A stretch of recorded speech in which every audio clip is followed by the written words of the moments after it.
Hey, thanks for checking in. Rudy from Guys with Rides on our week 1 update of the 1984 Cadillac Eldorado Biarritz. So, putting it up on our 4-post lift, I quickly found that the date code on the tires was from, get this, April of 1998. That's right, the tires on this car are old enough to drink. So after realizing the tires are 21 years old, I needed to do something. The problem is, these vintage cars need a Whitewall tire. Even in the original brochure, you'll see that they call for 3/4 inch wide Whitewalls. So I tried Tire Rack. They don't offer a tire. Coker Tire offers the correct Whitewall, but they wanted over $250 a tire. So I reached out to my friends at Euro Tire up in northern New Jersey, who always do a great job, and they were able to give me a Cooper Trendsetter tire for about $120 each installed. So for a little over $500, $513, I walked out with a set of tires mounted, balanced, and installed with new valve stems. Great deal for the car, and it's a perfectly good tire.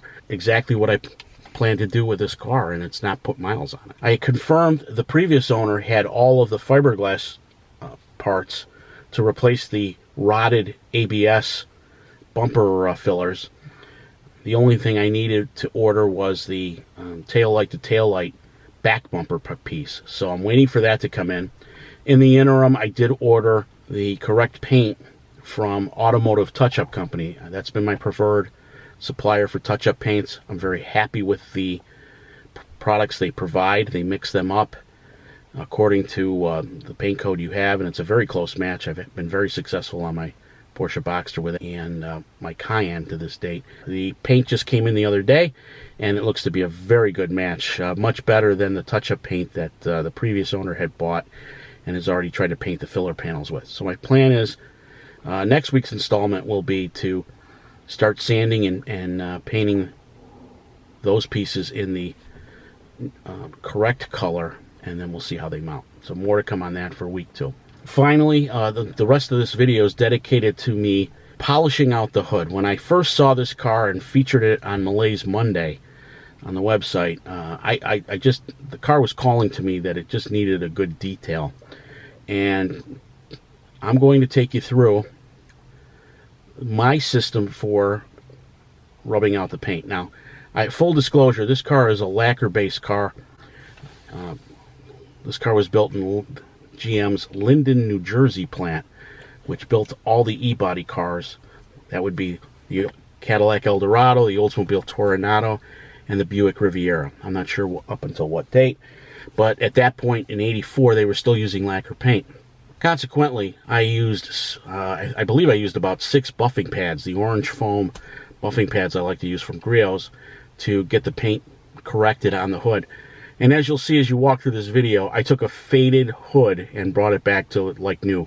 I've been a happy user of Grios products for about 10 years now. Grios is not an endorser of the website. They're probably not even aware of the website at this point, and I'm not sponsored, nor am I asked to endorse their products. Well, as probably an intermediate detailer, I've been very happy with their buffing system and their non-Boss detailing supplies. I have not tried their Boss products. I would prefer that they keep the original products. The only thing I don't like about Griot's non-Boss products are they use 2 yellow bottles for the compounding and the polish before you move on to the sealer. I've caught myself a couple of times where I was grabbing the more aggressive compound when I was already at the second stage. Makes no sense to me why they wouldn't make it a different color bottle, but hopefully they catch wind of this video. I'm going to take you through how I detailed the hood, the driver's side. I won't bore you with the passenger side until you get to see the whole thing at the end. But that's basically panel by panel. I'm going to use that system to bring this car back to like new conditions. Step 1 is I just use Grios Spray-On Car Wash to get the surface ready, get all the dust off of it. First step is to using Grios correction compound. I'm using an orange foam pad, typically 3 dots. I spread it around in a small area, usually about 2 by 2, and you'll see me go back and forth. This is speeded up now, but I let them So you see I do a back and forth, left and right motion across a 2x2 pad. I wipe that off and I move on to the next section. Again, 3 dots.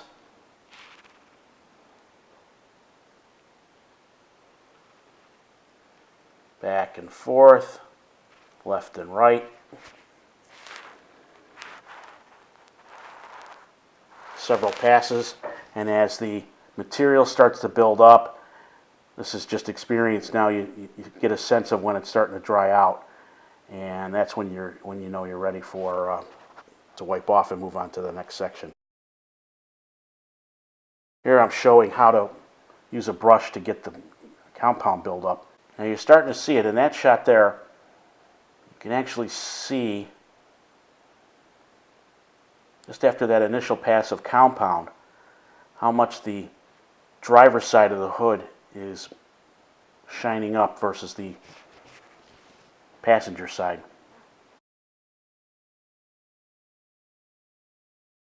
Alright, moving on to step 2. Now that I've done, you can see just that first pass. I'm going to show a shot here of the buildup. And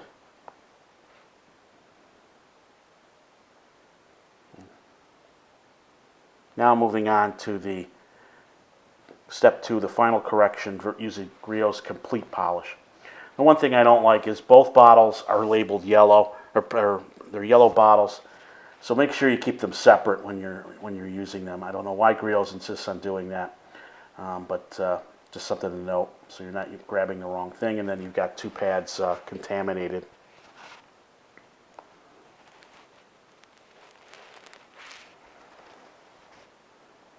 Again, that's a nice shot of the clouds.